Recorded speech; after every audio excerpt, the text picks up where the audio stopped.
मगर हमारे पढ़े हुए मखाले पर सारे क्लासमेट बेजार होकर कोई पानी पीने का बहाना करता तो कोई वॉशरूम जाने का। मगर सर का ध्यान हमारे पढ़े हुए मखाले की तरफ गामजन था। हमने अपने दिल में सोच रखा था कि अगर सर कहीं दूसरी जगह ध्यान लगा दे तो हम उनको चकमा देकर 10 लाइन आगे बढ़ जाएंगे। मगर सर का ध्यान तो दूर, उन्होंने आंखें भी हमारी तरफ जमाए रखी थी। वो गलत जुमले को बार बार पढ़वाया करते। हम एक जुमले जिसको मोनस की जगह मुजक्कर और मुजक्कर की जगह मोनस, वाहिद की जगह जमा और जमा की जगह वाहिद पढ़ा। हालांकि अल्फाज तो सही थे मगर हमने हमारी तरफ से एक्स्ट्रा वर्ड शामिल कर दिए। मकाला खत्म होने के बाद सर ने क्लास में सबके सामने डांटा और कहा, उर्दू की तालिबा और ये हालत उर्दू के तालिब इल्मों की पहचान उसकी ज़ुबान से होती है, वो भी ज़ुबान से शीरनी टपकती हुई दिखाई देती है। तो हमने दिल में कहा, सर हमारे तो दिल से धुआं निकल रहा है। उस दिन से हमने तय कर लिया कि हम हमारी मुंह बोली बहन को भुला देंगे, यानी भुला देंगे तुमको सनम धीरे धीरे।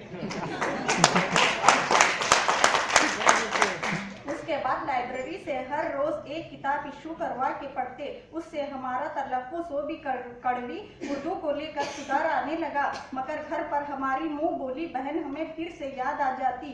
उस तरह हम भूलते हुए भी उनको ना भूल पा रहे थे, इसलिए कि घर में हाउ की जगह हाँ लगाते और आती जाती के बजाय आ रही हूँ जा रही हूँ बोलते। तो हमारी बाजी कहती, ये क्या बोल रही तू? हाँ हाँ बोल कर, हाउ हाउ बोल। और आ रही हूँ जा रही हूँ इतना लंबा खींच कर क्या बोल रही, सीधा बोल आती हूँ जाती हूँ बोलकर। तो हमने कहा, बाजी मैं उर्दू यूनिवर्सिटी की स्टूडेंट हूँ ना, इसलिए मेरी जुबान से उर्दू जुबान की शीरनी टपकती हुई दिखाई देनी चाहिए। तो उन्होंने कहा, बड़ी आई उर्दू जुबान की पैरवी करने वाली, भूल गई तेरी सहेली राबिया को एक मर्तबा सर में कंघी करनी है छोड़कर बाल झाड़ना बोली, जैसा सारा आंगन झाड़ रही हो। और आईना छोड़कर शीशा बोली, जैसे कोई खूबसूरत राजकुमारी शीशे में कैद हो। और पता है तुझे क्या क्या बोली? हमने कहा, छोड़िए बाजी, मेरी सहेली के खिलाफ एक लफ्ज भी नको बोलो और आप बस दुआ करो कि मेरी जुबान से उर्दू की शीरनी टपके।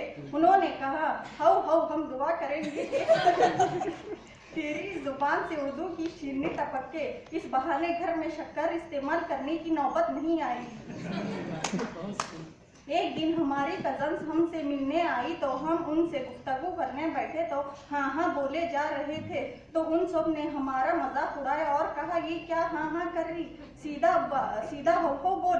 तो हम उनकी सारी कही हुई बातों पर हाउ पे हाउ लगा दिए। जैसे कजन ने कहा घर आना तो हमने कहा हाउ, तुम्हारी पढ़ाई कैसी चल रही? तो हमने कहा हाउ, तुम्हारे फ्रेंड्स कैसे कैसे है? हमने कहा हाउ, तुम्हारे इम्तिहान कब होंगे? तो हमने कहा हाउ। इस हाउ के चक्कर में ऐसा तमाचा कजन ने हमारे मुंह पर मारा कि हमारे हाउ के खौफ बेदार होकर होश ठिकाने आए।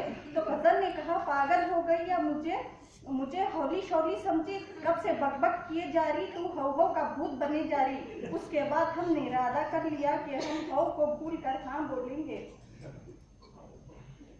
एक दिन हमारी कलाई घड़ी खराब हो गई तो हमने सोचा कि घड़ी की दुकान पर जाकर मियारी उर्दू बोलेंगे, क्योंकि उर्दू स्टूडेंट की पहचान उसकी जुबान से शीरनी टपकते हुए दिखाई देती है, ऐसा सर ने कहा था। मगर हम भूल गए कि मियारी उर्दू हम सिर्फ यूनिवर्सिटी में ही बोल सकते हैं, यहाँ तो हमारी मुंह बोली बहन की ज़रूरत है। जब हम घड़ी की दुकान पर गए और कहा, सुनिए भैया, तो उसने कहा, कहिए बाजी। फिर हमने दोबारा कहा, सुनो तो भैया। फिर उसने दोबारा कहा, कहो तो बाजी। हमने कहा, वो हमारी घड़ी 2 दिन से बंद चल रही है, मुझे बता दीजिए कि इसमें क्या खामी है तो आपकी बराए करम मेहरबानी होगी। उसने घड़ी देखने के बजाय हमें देखा और कहा, बाजी आप कहाँ की रहने वाली है? हमने कहा, कहीं को। तो उसने कहा, आप जो भाषा बोल रही कुछ अलग सलग था। तो हमने कहा, अरे मेरे बाबा, मैं यहीं की रहने वाली हूँ।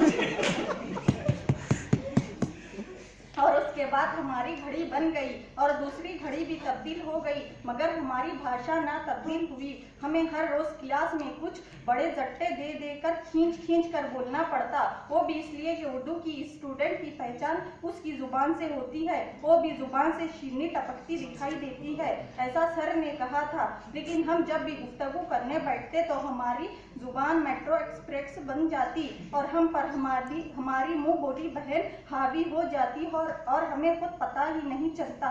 मसलन माँ, ये भी हम किसी से बात करने के लिए नहीं माँ, हाँ माँ और अरे मेरी अम्मा, अरे मेरे बाबा वगैरह वगैरह जरूर लगाते।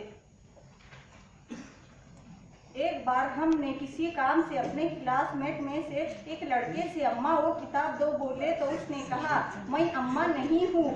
अब हम इन्हें कैसे समझाते कि हैदराबाद में अम्मा हर एक खूबसूरत लड़की का तकिया का नाम है और बच्चा हो नक्को नक्को, ये तो हमारी जुबान पर फेविकॉल की तरह चिपका रहता। इस तरह हम उनको भूलते हुए भी नहीं भूल पा रहे थे और कभी ना भूल पाएंगे। शेर मुलाहिजा हो, महकती हुई मिट्टी है यहाँ मेरे वतन की, महकती हुई मिट्टी है यहाँ मेरे वतन की, है जिनसे आया आज तहजीब दक्कन की।